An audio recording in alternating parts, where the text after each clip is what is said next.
Aujourd'hui, on estime qu'en France, chaque année, il y a 600 000 voitures qui sont revendues d'occasion avec un compteur trafiqué. Donc c'est un fléau vraiment majeur.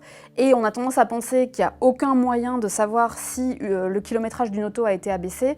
Et en fait, si aujourd'hui, il existe enfin des solutions qui permettent d'aller vérifier si la voiture a un kilométrage supérieur en réalité à celui qu'elle affiche. La première solution qui existe, c'est d'utiliser un outil de diagnostic qu'on branche sur la prise OBD du véhicule et qu'on utilise avec une application. Ça coûte autour de 100 € et ça existe malheureusement seulement pour les voitures allemandes aujourd'hui, mais ça permet de voir les kilométrages cachés de la voiture et donc de vérifier si à un moment elle n'a pas eu un kilométrage supérieur à celui qu'elle affiche aujourd'hui. Ensuite, ce qu'on peut faire aussi, c'est évidemment aller en concession, demander des infos sur l'historique d'entretien de la voiture. Ça, c'est complètement gratuit. On peut aussi faire appel à un expert. À partir d'une cinquantaine d'euros, il va vérifier tous les papiers et le passé du véhicule. Donc c'est aussi quelque chose de très utile.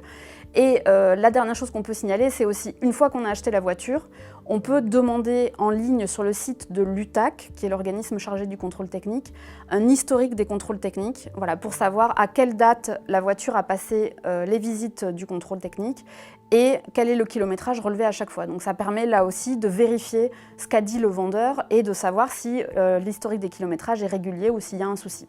Vous pouvez retrouver tous les détails sur ces solutions et leurs tarifs dans le magazine Auto Plus daté du 12 mai 2017.